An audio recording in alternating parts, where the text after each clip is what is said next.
কিদৰে আপুনি প্ৰমাণ কৰিব বা গম পাব যে আপুনি বিচৰাজনে সঁচাকৈ ভাল পায় নে নাপায়?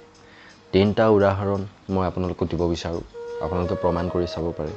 অৰ্থাৎ কাৰণ যদি এইকেইটা লক্ষণ আপোনাৰ ভালপোৱা যুৱকে হওক বা যুৱতীয়ে হওক, পুৰুষ বা মহিলা উভয় যদি ক্ষেত্ৰত এই 3টা উদাহৰণে দেখা দিয়ে, তেনেহ'লে আপুনি নিশ্চয় বুজি উঠিব যে আপোনাৰ ভালপোৱা হয়তো আপোনাৰ প্ৰতাৰণা কৰিব বিচাৰিছে বা আপোনাৰ ভালপোৱা অৰ্থহীন হৈ পৰিছে। গতিকে মই আপোনালোকক উদাহৰণ দিবলৈ চেষ্টা কৰিছোঁ যে উদাহৰণকেইটা দিয়াৰ পিছত আপোনালোকে ইজনে সিজনৰ গাত যদি এই লক্ষণবোৰ দেখে, কাজিয়া নকৰিব। অৰ্থাৎ নিজক বুজিবলৈ চেষ্টা কৰিব বা আপোনাৰ ভালপোৱাজনক বুজাবলৈ চেষ্টা কৰিব, কাৰণ তেতিয়া সময় বহুত থাকে। এই 3টা উদাহৰণ আপোনালোকে ভালদৰে লক্ষ্য কৰক।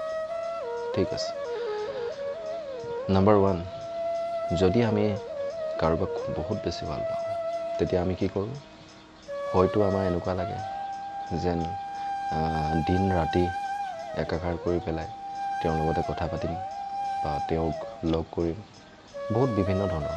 যদি ধৰক পুৰুষজনৰ ক্ষেত্ৰত পুৰুষজনে যদি মহিলাজনীক বা যুৱকজনে যদি যুৱতীজনীক বেছিকৈ ভাল পায়, তেতিয়া যুৱকজনীৰ ক্ষেত্ৰত এইখিনি ঘটে। বা যুৱতীগৰাকীয়ে যদি যুৱকজনক ভাল পায়, তেতিয়া তাইৰ ক্ষেত্ৰতো এইখিনি ঘটিব। গতিকে মানুহৰ 100%ৰ ভিতৰত 99% মানুহৰ ক্ষেত্ৰতে দেখা যায়, অৰ্থাৎ ভালপোৱা ক্ষেত্ৰত।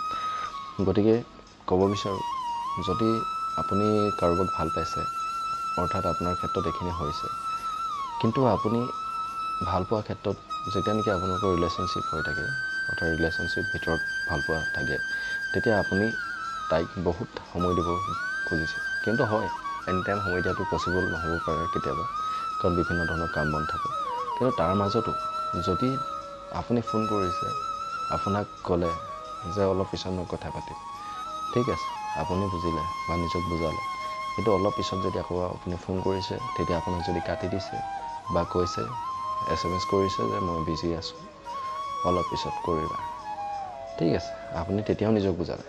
কিন্তু আকৌ যদি আপুনি ফোন কৰিছে, তেতিয়াও যদি ছেম ঘটনা ঘটিছে, তেতিয়া আপুনি গম পাব যে আপুনি যোনগৰাকী নাৰী বা যোনগৰাকী পুৰুষৰ কাৰণে ইমান আপুনি কষ্ট কৰি আছে বা আপুনি মনত বহুত বিভিন্ন ধৰণৰ সপোন ৰচিছে, কিন্তু সেই সপোনবোৰ হয়তো সত্য হ'বলৈ বহুত বাকী থাকিব পাৰে, কিন্তু বহুত ধৰণৰ ঘটনা ঘটিব পাৰে। গতিকে তেতিয়া আপুনি নিজে সাৱধান হোৱাটো উচিত। আৰু নম্বৰ 2, কাৰণ আমি আৰু এটা লক্ষণীয় ঘটনা আমি দেখিব পাওঁ যে ভালপোৱা ক্ষেত্ৰত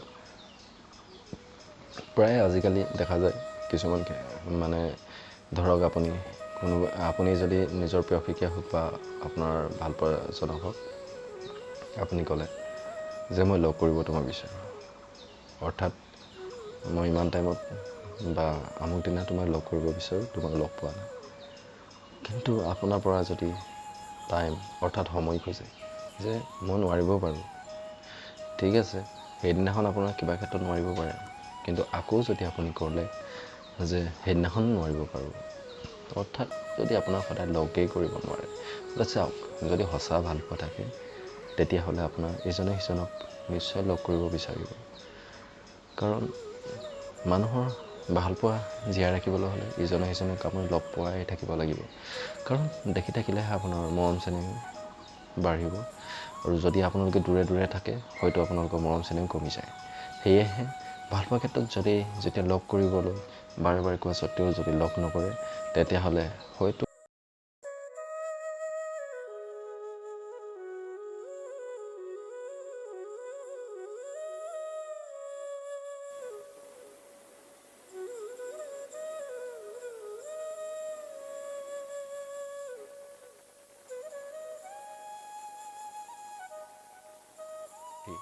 কাৰণ আমি এইটো ঘটনা আটাইতকৈ ডাঙৰ, অৰ্থাৎ এই লক্ষণটো আমি বহুত মানুহৰ ক্ষেত্ৰতে দেখা পাওঁ। ধৰক বহুতৰ জীৱনৰ ক্ষেত্ৰত হয়তো এই ঘটনাটোৰ পৰা বহুত যুৱকেই বিয়া বাৰু কৰোৱা নাই, অৰ্থাৎ যুৱতীও বিয়া হোৱা নাই, অৰ্থাৎ বহুত এটা ডাঙৰ ঘটনা। চাওক, প্ৰেমে জাতি নিবিচাৰে, প্ৰেমে তেজ চাই, ব্লাড চাই পেলাই ভাল নাপায়। ভালপোৱা হ'বলৈ হ'লে মানুহৰ তেজৰ লগত কোনো সম্বন্ধ নাই, জাতিৰ ভেদে নিৰ্বিশেষে প্ৰেম হ'ব পাৰে। অৰ্থাৎ ভালপোৱা হ'বলৈ হ'লে আমি ইজনে সিজনক বুজি পাব লাগিব, অৰ্থাৎ জাতি বুলি নহয়, কাৰণ আমি ভাল পাওঁ, অৰ্থাৎ মই কাৰোবাক ভাল পালোঁ বা মোক কোনোবাই ভাল পালে কিবা এটা ক্ষেত্ৰতো ভাল লাগিল, হয়তো আমাৰ নিজৰ লাইফক লৈ হওক বা বিভিন্ন ধৰণৰ কাৰণত। কিন্তু যেতিয়া আমি কাৰোবাক ভাল পাওঁ, হয়তো কেতিয়াবা এনেকুৱা ধৰণকো ভাল পোৱা হৈ যায়, কাৰণ পিছত হয় মই কোন কাষ্টৰ বা তাই কোন কাষ্টৰ, বা তাই ভাল পোৱা ল'ৰাজন কোন কাষ্টৰ বা ছোৱালীজনী কোন কাষ্টৰ, সেইটো ছেকেণ্ড টাইম কথা। বহুতো ক্ষেত্ৰত প্ৰথম ভাল পোৱা হয় আৰু ভাল পোৱা ইমান গভীৰলৈ আগবাঢ়ি যায়, তাৰপিছত জাতিৰ ক্ষেত্ৰতো আহে। আৰু যেতিয়া নেকি বহুতো ক্ষেত্ৰত দেখা যায়, যেতিয়া ল'ৰাজন, ছাপ'জ মই ধৰিছোঁ তেখেতে ল'ৰাজনে ভাল পাই আছে ছোৱালীজনীক বা ছোৱালীগৰাকীয়েও ভাল পাই আছে ল'ৰাজনক, কিন্তু তেওঁলোকে প্ৰায় 2 বছৰমান ভাল পোৱাত থাকিল আৰু ভাল পোৱাত তেতিয়ালৈকে তেওঁলোকে ক'লে যে মোৰ ঘৰেও তোমাক মানি ল'ব, অৰ্থাৎ ময়ো, আমাৰ ঘৰেও তোমাক মানি ল'ব।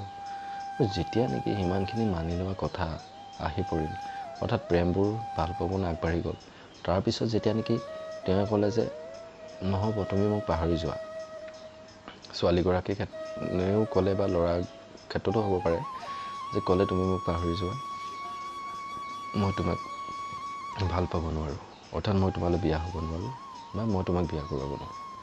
কিন্তু মই ভাবোঁ, চাওক, ভালপোৱা জীয়াই ৰাখিবলৈ হ'লে মানুহৰ হয় টকা পইচা লাগিব, মানুহক গাড়ী ঘোঁৰা ইত্যাদি সকলোবোৰ বস্তুৱে প্ৰয়োজন, কিন্তু যেতিয়া নিজৰ নেকি ভালপোৱা নাথাকিব, সেইবোৰ বস্তু থাকিও যে নোহোৱা হৈ পৰে।